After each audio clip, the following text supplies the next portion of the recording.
오늘은 호사다마를 극복하라라고 하는 제목으로 말씀 전하겠습니다. 릭 워렌 목사님이라고 하는 분을 한 번쯤은 들어본 적이 있으실 겁니다. 미국의 세들백 교회를 담임하시다가 일전에 이제 은퇴를 하셨죠. 목적이 이끄는 삶, 목적이 이끄는 교회, 이 책들로 그야말로 세계 교회를 뒤흔드는 강력한 영향력을 끼쳤던 초대형 베스트셀러죠. 이건 우리 세계 교회에게 주신 하나의 귀한 참 선물입니다. 너무나 탁월하고 시각이 참 신선하면서 목회 정말 너무 잘하셨어요. 무수히 많은 교회들에게 정말 선한 영향력을 끼치는 그러한 분이었습니다. 개인적으로 저도 유학을 할 때 자주 이분의 교회인 세들백 교회를 방문을 했었습니다. 차를 타고 쫙 쉬지 않고 달리면 한 1시간 정도 걸리거든요. 그래서 주말에 가가지고 또 은혜도 받고 이렇게 하시는구나, 현장을 직접 눈으로 목도할 수 있는 좋은 기회들을 가졌습니다. 근데 이 릭 워렌 목사님의 아버님이 참 정말 훌륭하시더라고요. 살아생전에 그 아버님께서 수백 개의 교회를 개척을 하셨습니다. 한 개 개척하는 것도 정말 여러분 진액을 다 쏟아야 되는데 수백 개의 교회를 개척하니 얼마나 힘들겠습니까? 교회 개척했습니다. 교회가 세워집니다. 그래서 자립할 정도가 되면 미련 없이 목회자를 세워가지고 딱 목회하십시오 하고는 다른 지역으로 가는 거예요. 그 교회 없는 지역에 가셔서 또 교회를 새롭게 완전히 처음부터 다시 개척을 하는, 그러니까 평생을 개척을 하신 거죠. 얼마나 고생이 많았겠습니까? 근데 이분이 돌아가실 때에 하셨던 유언이 참 인상적입니다. 릭 워렌 목사님이 아버님 임종의 소식을 듣고 이제 병원으로 달려갔답니다. 숨 넘어가시기 직전 아버님 옆에서 기도해드리고 있는데 그 아버지가 갑자기 돌아가시기 직전에 벌떡 일어나셨다는 거예요. 그리고는 침상에 딱 앉아가지고는 하는 말이, 물론 영어예요. One more for Jesus. One more for Jesus. 이걸 계속 반복을 하시더라는 거예요. 한 영혼을 더 주님께로, 한 영혼을 더 주님께로. One more for Jesus. 그 한 문장을 여러 번 반복을 하시고 마지막으로 One more for Jesus, 그리고는 임종을 하신 겁니다. 그 정도로 평생을 영혼 구원과 주의 몸된 교회를 섬기는 일에 있어서 그 복음에 헌신한 거죠.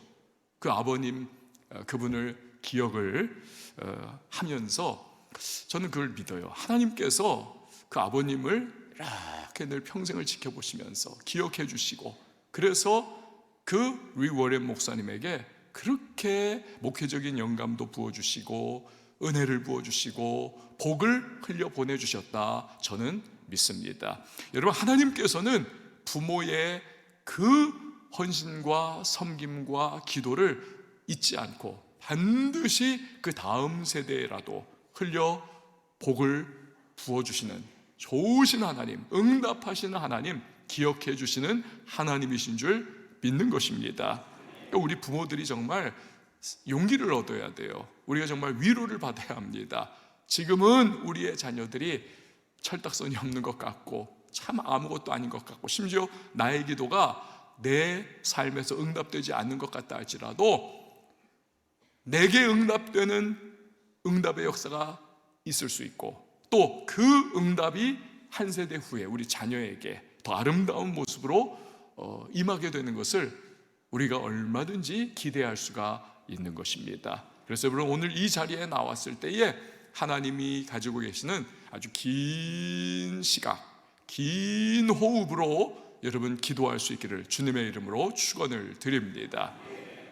그러면 릭 워렌 목사님이 늘 붉은 카펫이 쫙 깔린 것과 같은 그 부모님으로부터 흘러내려진 그 목회의 어떠한 소양을 가지고 있고 복음을 향한 헌신을 가지고 있고 하나님께서 이분의 목회에 세계적인 복을 부어주셨잖아요. 그럼에도 불구하고 이분의 목회가 늘 양탄자 깔린 것처럼 그렇게 순탄하게만 했느냐? 절대로 그렇지 않습니다. 이분이 이런 말을 한 적이 있습니다.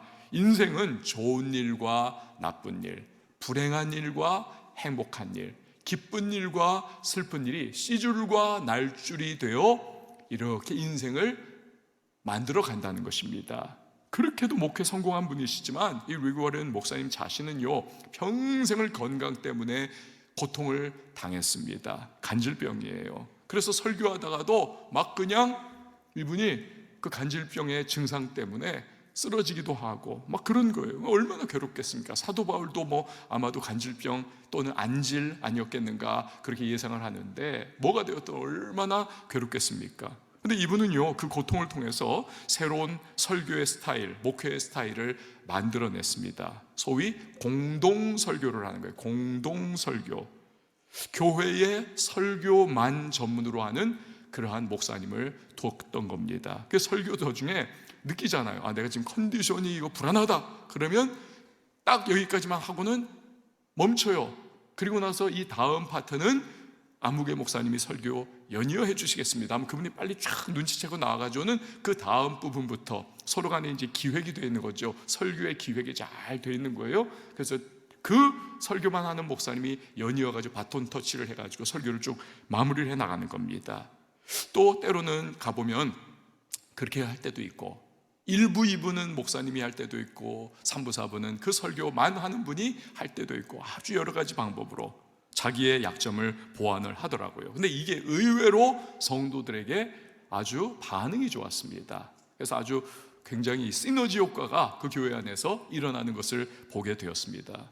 한국에 제가 유학 마치고 돌아왔을 때 어느 주일 새벽에 이 리그 워렌 목사님의 이메일을 받았어요. 저만 받은 게 아니라 제가 이제 그 교회에 처음부터 내가 한번 잘 연구해보자 해가지고 등록을 해가지고는 유학 시절이니까 등록을 해가지고는 이제 뭐 새신자반부터 이렇게 공부를 해봤거든요. 그때 등록을 할 때 이메일을 적어냈거든요. 그랬더니 그 교회에 소속된 모든 등록된 분들에게 이메일을 일괄로 보낸 겁니다. 단체로.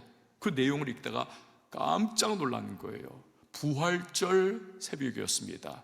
부활절 새벽. 제가 새벽에 설교를 이제 부활주일 설교를 준비를 하고 있었는데 그 이메일을 읽다가 깜짝 놀랐어요. 이 리그 워렌 목사님의 아들, 그 이름이 매튜라고 하는데 이 매튜가 그 어저께 밤에 권총 자살을 한 거예요. 권총 자살을. 기가 막힌 거 아닙니까? 부활절 전날에 권총 자살을 한 거예요. 누가? 목사님의 아들이요. 우울증을 앓고 있었습니다. 그런데 그 우울증이 평소에는 이게 다스려지고 있다가 그 즈음에 이게 확 밀려온 거예요. 그래가지고 이 아들이 그걸 못 견디고는 권총으로 자살을 했습니다. 그러니까 여러분 얼마나 기가 막히고 가족들이 막 비통함에 빠지고 이 목사님이 너무나 괴로운 마음으로 그 주간에 이제 설교를 못 하는 거죠. 그러면서 그 이메일을 보내가지고 우리 가정을 위하여 기도해 주십시오. 그런 내용을 보냈던 겁니다. 저도 그 시간에 짧은 기도를 하나님 앞에 이렇게 드렸던 기억을 아직도 가지고 있습니다. 근데 이런 고통 속에서도 이 목사님이 계속해서 목회를 포기하지 않고 감당을 해냈어요. 그러면서 이걸 승화를 시키더라고요. 불교 용어긴 하지만 이 목사님 자신의 아들이 권총 자살을 한 그 상황을 이분이 이 교회 안에서도 정말 고통받고 우울증과 자살 충동과 이런 것들로 신음하는 많은 사람들이 있잖아요. 그래서 클리닉을 그 교회 안에다가 신설을 하더라고요. 우울증, 자살 충동 이런 거에 대한 그 에이드, 그 돕는 그러한 이 어떠한 그런 공동체를 만들어내 가지고 많은 그러한 성도들이 도움을 받는 계기가 된 겁니다. 또 언젠가는 소식이 또 들려오기를 그 사모님께서 암에 걸린 겁니다. 암 수술을 받으신 거예요. 근데 또 이 목사님께서 그 일을 계기로 해가지고 교회 안에 이 암 환자들을 위한 그 위로와 도움의 그 사역을 또 만들어내더라고요. 그것을. 그 많은 분들이 또 도움받았으면 물론입니다. 여러분 이처럼 그분의 인생과 목회에 다가오는 여러 가지 상황들을 통해서 오히려 사역이 더 깊어지고 넓어지고 계속해가지고 새로운 사역이 이렇게 만들어지는 그런 모습을 볼 수가 있었습니다. 참 훌륭한 분이죠. 여러분 호사다마라고 하는 말이 있습니다. 좋은 일이 있을 때에 안 좋은 일이, 나쁜 일이 끼어든다는 뜻입니다. 근데 이거 자조적으로 해석할 것이 아니라 그러니까 그걸 미리 예측을 하고 그런 일은 비일비재하게 나타나니까 잘 대비를 해가지고 딱 끼어드는 그 안 좋은 일, 나쁜 일을 우리가 그걸 뛰어넘자, 그러한 의미인 거지요. 여러분, 우리 인생이 정말 그렇지 않습니까? 시줄과 날줄이 직조가 돼가지고 천을 하나 딱 만들어내는 것처럼 기쁜 일과 좋은 일과 행복한 일, 그런데 거기에는 또 슬픈 일과 괴로운 일과 내게 왜 이런 일이 일어났을까 싶은 그러한 우리 삶의 비극적 요소들이 합쳐지면서 삶이 이어져 나갑니다. 특별히 좋은 일이 있을 때면요, 그냥 그대로 쭉 가면 얼마나 우리 정말 평안합니까? 그렇지 않잖아요. 어김없이 예의치 않은 우리 사소하거나 큰 문제들이 끼어들고는 합니다. 그런데 그때 중요한 것이 우리의 반응입니다. 내가 어떠한 반응을 하느냐에 따라서 이 호사다마를 얼마든지 우리가 극복해낼 수가 있는 것이죠. 여러분, 오늘 본문에는 느헤미야가 무너지고 불타버린 예루살렘 성벽을 어떻게 52일 만에 다시 성공적으로 재건했는지를 보여주고 있습니다. 그 일부분을 우리에게 하나님이 이렇게 제시를 하고 있는 거예요. 당시 유대인들은 페르시아 제국의 식민 통치를 당하고 있지 않았습니까? 안팎으로 우겨쌈을 당한 것 같은 위기의 현실이었습니다. 주변의 이민족들은 저 유다 민족들, 이제 얼마 남지 않은 저것들을 우리가 다 처단하고 저 땅을 뺏고 저들의 재산을 우리가 탈취하자, 이러면서 막 공격을 계속 가해오기도 하고, 그러면서 성벽이 다 무너져 내리고 그리고 불타버리는 그러한 상황이 되어 버렸습니다. 그런데 하나님의 은혜로 총독이 되어서 예루살렘에 온 느헤미야의 진두지휘하에 그들은 짧은 시일 안에 자신들을 다시 지켜줄 성벽을 52일 만에 재건하는 데 성공하죠. 아무도 예상하지 못한, 진짜 예상하지 못한, 저런 일을 어떻게 저렇게 빠른 시일 내에 해낼 수가 있을까? 예상하지 못한, 있을 수 없는 놀라운 일이 발생한 거지요. 근데 이때 심각한 문제가 치고 들어왔던 겁니다. 즉 사마리아 총독인 산발랏, 암몬 사람인 도비야, 그리고 유다인들을 증오하는 아라비아 사람들이 결탁을 해가지고 이 원수들이 성벽 재건을 방해하고자 하는 공작을 펼치는 거예요. 특별히 우리가 치고 들어가가지고 다 허물어 내리자, 죽이자, 그야말로 호사다마요, 위기 중의 위기가 아닐 수가 없습니다. 느헤미야와 유다 자손이 처한 상황을 통해서 여러분, 우리는요, 제 아무리 모든 게 성공적으로 200% 잘 돌아간다 할지라도 그래도 절대로 우리의 마음을 느슨하게 풀어헤치면 안 된다는 것을 깨닫게 되는 겁니다. 여러분, 우리의 인생 자체가 본성상 문제투성이 아니던가요? 게다가 우리 성도에게는 누가 늘 상존하고 있습니까? 우는 사자처럼 우리 주위를 맴돌면서 어찌하든지 우리를 무너뜨리고 죽이고 멸망시키고 도적질하려고 하는 악한 원수마귀 사탄이 우리 주변을 맴돌고 있습니다. 그렇기 때문에 우리는 절대로 이제 모든 게 이 정도 됐으면 탄탄대로일 거야, 여러분, 절대로 마음을 놓아서는 안 된다는 사실입니다. 나이브한 생각이에요. 대신에 우리는 언제나 영적인 긴장의 끈을 놓지 말고 정신을 바짝 차리고 있어야 할 줄 믿습니다. 딱 긴장하면서. 그런데 만약에 호사다마와 같은 일이 결국 치고 들어왔다면 우리가 어떻게 해야 할까요?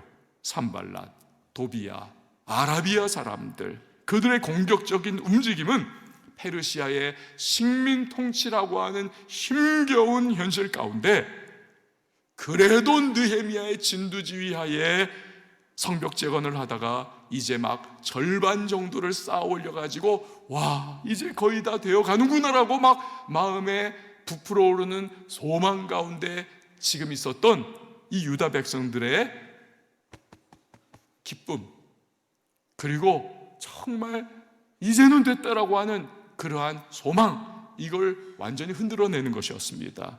그들은 낙심과 두려움에 딱 사로잡혀 버렸습니다. 우리는 더 이상 힘이 없어. 성벽 재건은 이거 봐, 애당초 불가능한 일이었어. 그들은 그렇게 좌절해버립니다. 이런 답답한 상황에서 느헤미야가 어떻게 했는가 굉장히 중요합니다. 그는요, 백성들을 가장 중요하고도 시급한 문제 해결을 위한 제1의 우선순위로 이끌어 갔습니다. 무엇일까요? 바로 전능하신 하나님의 도우심을 구하는 행동, 기도로 이끌어 가더라는 것입니다. 할렐루야. 9절 말씀 우리 같이 한번 읽어봅니다. 시작. 우리가 우리 하나님께 기도하며 그들로 말미암아 파수꾼을 두어 주야로 방비하는데. 아멘. 여러분, 우리들 사람은요 참 신기하면서도 신비하고 때로는 어이없는 그러한 존재가 우리 사람이지요. 잡초가 거친 광야에서도 그 생명력을 발휘해 가지고 심지어는 그 바위를 뚫고 나옵니다. 바위를 뚫고 나와요. 바위를 뚫고 그래가지고 살아가는 것을 봅니다. 여러분, 사람도 그렇죠. 심지어는 모든 것을 파괴해버리는 그 가장 비극적인 전쟁과도 같은 현실 속에서도 사람은요 어떻게든 살아갑니다. 어떻게든 살아가요. 근데 이상하게도요 작은 희망을 이제 막 붙잡았습니다. 그리고는 앞으로 조금씩 나아가고 있습니다. 근데 그 희망이 꺾여버리는 순간이 되면 사람은요 그 어느 때보다도 깊은 절망에 사로잡힐 때가 있습니다. 내가 그럴 줄 알았어. 해봤자 헛수고였어. 그리고는 모든 걸 놔버리는 거예요. 완전히 깊은 절망에 확 빠져들어가는 것을 보고는 합니다. 이럴 때면 여러분, 사람이 주는 위로는요 백약이 무효입니다. 전혀 도움되지 않는 경우가 대부분이에요. 오히려 자꾸 이렇게 위로해 주려고 하다 보면 네가 내 처지가 한번 돼봐라. 네가 지금 너는 살만하고 너는 지금 내 꼴을 안 당해봤으니까 네가 지금 그렇게 나한테 알량하게 좋은 이야기 하는 거지. 너 한번 내 꼴 한번 당해봐라. 이런 억하심 정도 나오는 거죠. 여러분, 그러나 사람의 위로는 백약이 무효하다 할지라도 우리 마음을 창조하신 하나님은 우리를 어떻게 해야 진정한 위로가 임하게 될지, 어떻게 해야 우리가 다시 일어날 수 있을지, 어떻게 해야 우리 안에 잃어버렸던 짓밟혀버린 용기가 다시 솟구쳐 날 수 있을지 우리 하나님은 잘 아시는 분이십니다. 그분이 하나님이시에요. 우리의 창조주이시기 때문에. 그래서 기도가 중요한 이유가 거기에 있는 겁니다. 여러분, 기도하면 세상 그 누구도 줄 수 없는 신비한 위로와 격려와 용기가 주님으로부터 우리의 마음에 임하게 됨을 믿는 것입니다. 그 시카고 대학교의 미국 법학 교수이자 변호사였습니다. 호레이시오 스패포드라고 하는 분, 호레이시오 스패포드. 이분은요 무디 목사님 아시죠? 세계적인 무디 목사님의 교회의 그 재정 담당 집사님이었습니다. 신앙 참 좋으면서 어찌하든지 유수한 시카고 대학교의 법학 교수이자 또 변호사예요. 그러니까 아주 정말 거기다가 신앙까지 너무 좋아요. 얼마나 이 무디 목사님에게 든든한 지원군이 되었겠습니까? 언제나 이 목사님을 위해서 정말 몸 바쳐가지고 막 헌신하고 팔 걷어붙이고 막 돕고 막 그랬던 분이신데, 근데 1871년도에 일어난 시카고의 대화재로 말미암아 이분이 모아놓았던 전 재산이 다 잿더미가 되어버립니다. 망연자실한 거죠.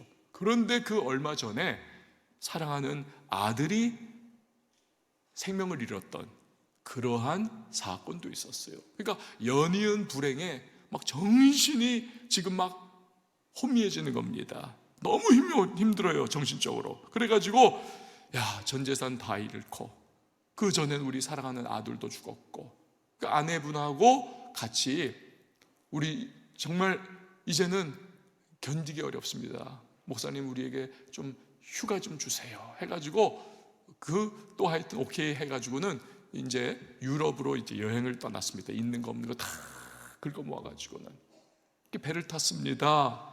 그런데 갑자기 무슨 일이 생겨가지고 이 스패포드 변호사는 못 탔어요. 먼저 그 아내 되시는 분한테 사랑하는 4딸과 함께, 딸이 또 4명이 있었거든요. 딸 4명, 4명 딸 데리고 먼저 그 대서양으로, 영국으로 먼저 가세요 해가지고는 영국 가는 배를 태워 보냈습니다. 근데 이게 출항한 지 한 3일쯤 됐을 때 대서양에서 갑자기 다른 배하고 충돌을 해버린 거예요. 그리고는 그 한복판에서 침몰을 당했습니다. 그 순간에 226명의 승객이 함께 침몰을 한 겁니다. 근데 구사일생 아내 되시는 분은 구조를 받았으나 4딸이 다 목숨을 잃어요. 그 딸들이 나이가 12살, 7살, 4살, 그리고 막내는 18개월 됐습니다. 아까 그 사진 떴어요? 못 보셨어요? 네, 쟤네들이에요, 여러분. 12살, 7살, 4살, 18개월. 얼마나 예쁘고 눈에 넣어도 아프지 않을 그러한 자녀들입니까? 그래가지고는 저 아이들이 이제 대서양에서 죽음을 당한 거예요. 그래가지고는 이 홀로 구조받은 이 아내분께서 지금 여러분 저 사진에 보면 밑에 부분에 손으로 쓴 글씨가 있지 않습니까? 아내 되시는 분이 전보를 급히 써가지고는 나 살아남았고 우리 아이들은 다 하늘나라 갔어요 하는 그 짧은 전보를 남편에게 띄워보낸 겁니다. 친필이에요. 됐습니다. 자, 그래가지고 그 급보를 받고 이 스패포드 변호사가 배를 타고 대서양을 거쳐 영국으로 가는 길이에요. 그런데 어느 한 지점에 됐을 때 선장님이 이 스패포드 변호사를 이렇게 부르더라는 겁니다. 그러더니 말하기를 이제 조금만 있으면 변호사님의 따님들이 세상을 떠나게 된 그 장소에 도착을 할 테니 마음 준비 단단히 하고 계십시오. 완전히 마음이 무너지는 거 아닙니까? 갑자기 이분이 자기 선실에 뛰어들어가지고는 거기서 막 통곡을 하면서 막 슬픔에 북받쳐가지고 막 엉엉엉엉 울면서 하나님 하면서 내게 왜 이런 고통과 이런 괴로움을 내게 주십니까? 아들도 죽었고 전 재산 다 잃었고 사랑하는 4딸 정말 다 하나님 왜 데려가셨습니까? 하면서 막 울부짖으면서 밤을 새워가지고 기도를 하고 막 통곡을 했다는 거예요. 그런데 새벽 3시가 됐을 때에 그렇게 막 눈물로 울부짖으며 기도하던 이 스패포드 변호사에게 하늘로부터 신비한 위로와 평안이 임하더라는 거예요. 그리고 그의 모든 슬픔을 그 주님이 주시는 평안과 위로가 다 덮어주시더라는 겁니다. 하나님의 은혜죠. 이 은혜를 경험한 그가요, 아침에 일어나가지고 펜을 들어서 시를 씁니다. 그 시가 우리가 부르는 찬송가 413장이에요. 내 평생에 가는 길 순탄하여 늘 잔잔한 강 같든지 큰 풍파로 무섭고 어렵든지 나의 영혼은 늘 평하다. 내 영혼, 내 영혼, 내 영혼, 내 영혼 평안해. 여러분, 이 찬양은요, 우리가 그냥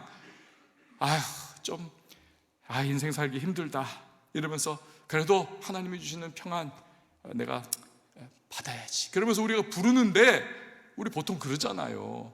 그 정도가 아니라니까요. 이 안에 담겨있는 이 가사들은 한 절 한 절이 그냥 토시 하나도 아들 잃고 딸 4 잃고 전 재산 잃어버린 한 비극적 운명의 주인공, 그러나 통곡하며 하나님 앞에 울부짖어 기도할 때 주님이 주시는 그 신비한 위로와 평안을 누린 그 한 믿음의 사람이 건져 올린 정말 보배와 같은 그러한 신앙의 고백, 이것이 저 찬송가의 가사인 것입니다. 할렐루야.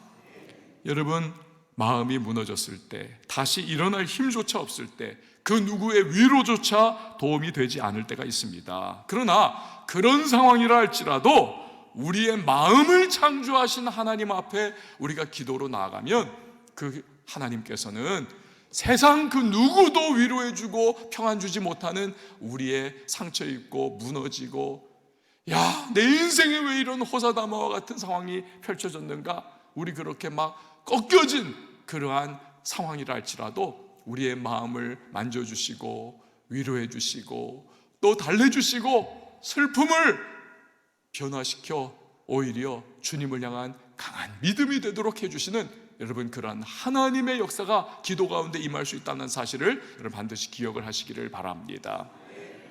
그 기도해야 되는 거죠. 기도해야 됩니다. 나의 기대가 무너지고 잘 되나 싶던 일이 뒤틀리고 호사다마 같은 그런 상황이 우리의 인생에 확 끼어들어올 때, 삶이 무너질 때, 여러분, 우리 해야 할 것, 기도해야 할 줄 믿습니다. 그러면 주님 주시는 위로와 은혜의 손길이 우리의 마음을 다 붙잡아 주는 거죠. 천만인이 내 곁에서 쓰러지나, 그러나 우리는 하나님을 기도 가운데에 붙잡고 그분이 주시는 위로와 평안으로 우리 다시 일어날 수 있음을 믿습니다. 그 은혜를 여러분 오늘 기도 가운데 체험하실 수 있기를 바랍니다.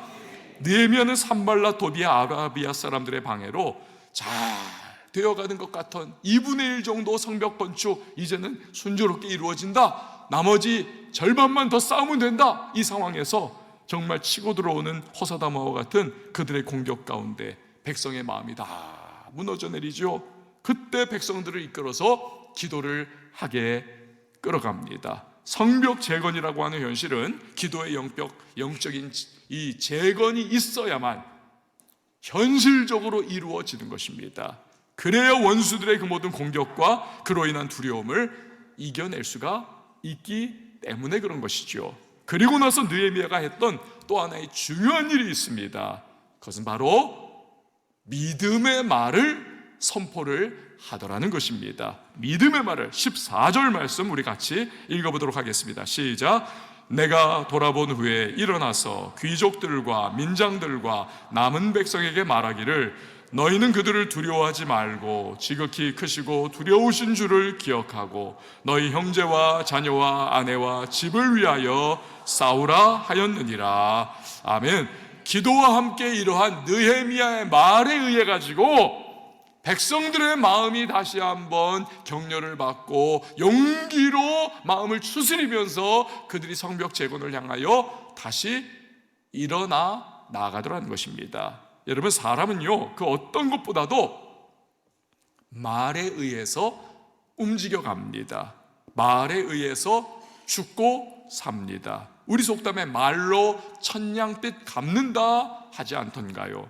말이 중요합니다. 첫사람 아담과 하와를 범죄케 한 것이 무엇입니까? 사탄 마귀가 나타나서 물리적으로 그들에게 어떻게 한 게 아닙니다. 단지 새치어로 속삭이는 그 몇 마디, 그 말에 의해 가지고 아담과 하와가 무너져 내리는 거지요. 이렇듯 여러분, 인간은 말이 너무나 중요합니다. 그건 우리에게 내재된, 어쩌면 우리에게 그냥 와이어가 되어 있는 그러한 우리의 본성이에요.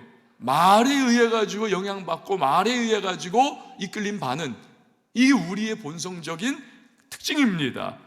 여러분, 우리가 믿는 성경도 무엇입니까? 하나님의 말씀인 것입니다. 이 말씀을 들으면 믿음은 들음에서 나며 우리 안에 믿음이 생기는 것이고, 그 말씀을 듣고 믿음이 생기면 우리에게는 영원한 생명이 주어지는 것입니다. 말이에요, 말. 모든 건 말입니다. 여러분, 우리가 기도하는 것은 물론 최우선 순위죠.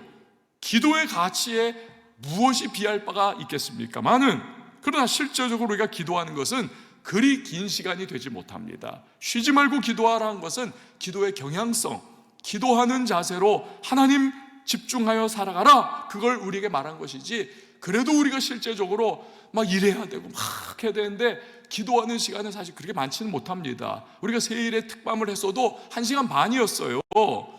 근데 나머지 여러분 22시간 반, 그건 이제 살아가는 거죠. 그러니까 우리가 기도는 얼마 못하지만 이 말이라고 하는 것은 깨어있는 이상 계속 주거니 받거니 하게 되어 있습니다. 또는 가만히 있어도 우리 머릿속으로 내 스스로에게 말을 하고 있어요.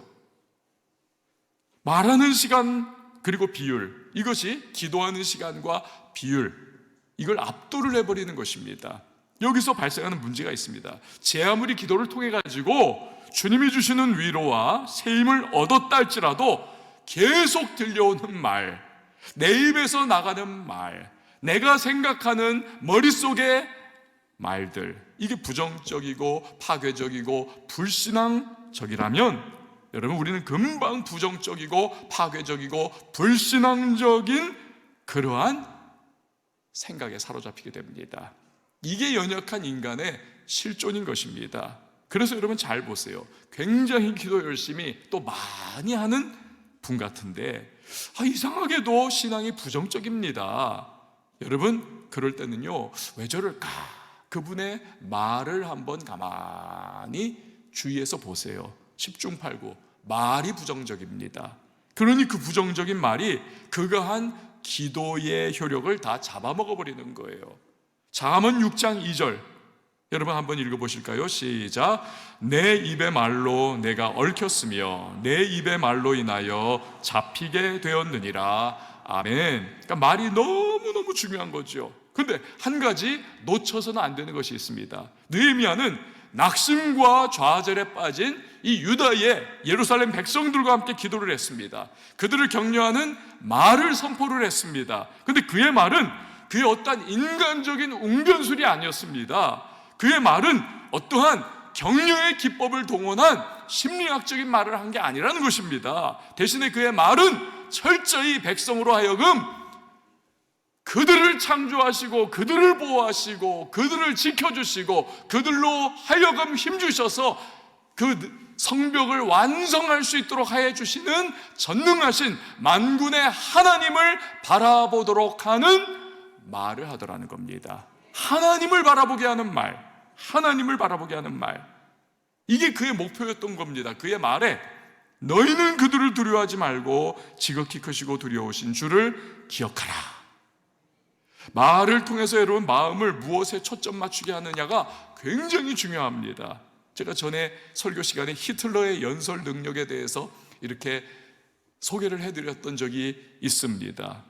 그는 굉장히 대단한 연설가였습니다. 막 온몸을 막 열정적으로 휘두르면서 얼굴이 그냥 막 그 자기가 하는 말과 완전히 혼연일체가 돼가지고 점점 막 그냥 크레센토로 막 가면서 그냥 막 불을 뿜는 것 같은 그의 막, 여러분 유튜브 들어가서 한번 히틀러 연설하는 거 한번 보세요. 막 엄청납니다. 엄청나요. 그래서 한 번 누구든지 히틀러의 연설을 들으면 처음에는 왜 저런 미치광이 같은 인간이 다 있나 그렇게 하다가도 연설 끝날 때쯤이면 완전 압도가 돼가지고요 히틀러의 광팬이 되는 겁니다. 광팬이 되는 거예요. 그러니까 그 딱딱하고 아주 논리적이고 이성적인 칸트의 민족인 여러분 이 독일 사람들이, 이 사람들이 완전히 히틀러 광팬이 돼가지고 이성을 상실해버리고는, 그리고는 2차 세계대전을 그들이 일으킨 거 아닙니까? 6천만 명이 죽고 전 세계가 완전히 비극에 빠져드는 역사적인 그러한 오명을 뒤집어 쓴 민족이 돼서 지금까지도 사죄하잖아요. 지금까지도. 그리고는 자기 나라를 패망해버리고. 여러분, 하나님은 어떤 분이십니까? 선하신 분이십니다. 완전하신 분이십니다. 어둠은 조금 더 없으신 분이십니다. 그분은 사랑이십니다. 사랑이신 하나님, 모든 의의 아버지신 분이 하나님이세요. 그렇기 때문에 하나님을 향해서 우리가 초점을 맞추면 누구나 점점 하나님의 아들의 성품을 이렇게 닮아가게 되어 있는 것입니다. 아멘이십니까? 그 하나님께 초점 맞추는 게 너무너무 중요한 거죠. 느헤미야가 바로 그겁니다. 느헤미야의 말은 심리학적인 기법, 웅변의 어떠한 기술이 아니었습니다. 그의 말과 그의 선포는 모든 유다인들의 마음을 오로지 한 분, 하나님께 집중하도록 하는 이 한 가지의 목표를 향해 달려갔던 겁니다. 그럴 때 사람들은 기도와 함께 느헤미야의 말에 의해 가지고 주저앉았던 마음이 하나님 바라보면서 다시 성벽 재건을 우리 다시 한번 재개하자, 그렇게 결단하도록 만들어 갔던 것입니다. 여러분, 우리는 또한 느헤미야가요 또 얼마나 지혜로운 지도자인지를 우리는 생각할 수가 있어요. 그가 한 또 다른 말에서 그가 말하잖아요. 사람을 두려워하지 말고 오직 유일하신 하나님, 크신 그분을 두려워하며 그분 바라보자 한 다음에 곧장 그가 무슨 말을 합니까? 너희 형제와 자녀와 아내와 집을 위하여 싸우라. 하나님 바라보고 하나님으로부터 힘을 얻어서 너희 형제와 가정과 자녀와 또 집을 위하여 싸우라. 여러분, 하나님 다음으로 사람에게 가장 격려가 되고 동기부여가 되는 게 뭡니까? 자식들 먹여 살려야죠. 가정 지켜야죠. 그거 아닙니까? 그거잖아요. 그래서 욕 들어 먹으면서도 위에 상사로부터 그냥 눌리고 밑에서 올라오는 똘똘한 후배들한테 치면서, 그러면서 그냥 그 고달픈 김 부장님처럼 그렇게 여러분 직장 생활을 하는 거 아니십니까? 그렇잖아요. 그러니까 이 느헤미야의 말에 여러분 모두가 그렇지, 맞아, 힘을 내야 되겠구나, 여러분 그러면서 일어서더라는 것입니다. 일어서더라. 우리도 마찬가지입니다. 여러분, 기도와 함께 자꾸 하나님을 향하는 말을 하실 수 있기를 바랍니다. 하나님이 도우신다, 하나님이 함께 하신다, 세상 끝날까지 떠나지 않으신다, 그가 반드시 승리를 주신다, 주의 손이 나를 강하게 붙잡아 주신다. 여러분, 이렇게 우리의 흔들리는 시선을 하나님께 초점 맞추는 말을 해야 하는 것입니다. 그리고 그것을 자꾸 들어야 하는 것입니다. 그러면 우리도 유다 백성들처럼 다시 얼마든지 호사다마와 같은 그러한 삶의 문제가 우리를 막 그냥 짓밟아버리고 치고 들어오고 정신없이 좀 뭔가 됐는가 싶었는데 그냥 우리를 완전히 내팽개쳐버리게 하는 그러한 문제 상황 속에서도 우리 다시 한번 일어나 나아갈 수가 있게 되는 것입니다.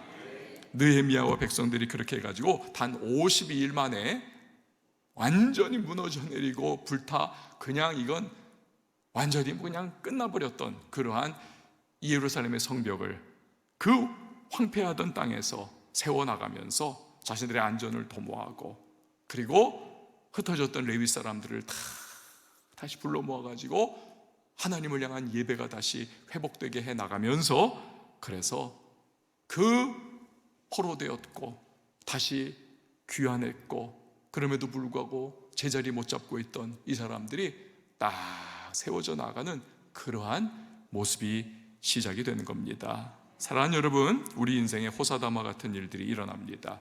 그걸 미리 예상을 하십시오. 그리고 그때 우리에게 필요한 것, 기도입니다. 그리고 말씀입니다. 어떤 말씀입니까? 누구를 바라보게 하는 말씀입니까?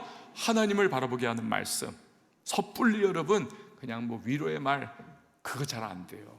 하나님을 바라보게 하는 말씀, 하나님을 바라보게 하는 말씀. 그럴 때 다시 일어나 전진할 수 있고 인생 성벽을 재건하는 일에 우리가 승리할 수 있음을 믿습니다. 저와 여러분에게 이런 은혜가 오늘 있기를 예수님의 이름으로 축원을 드립니다.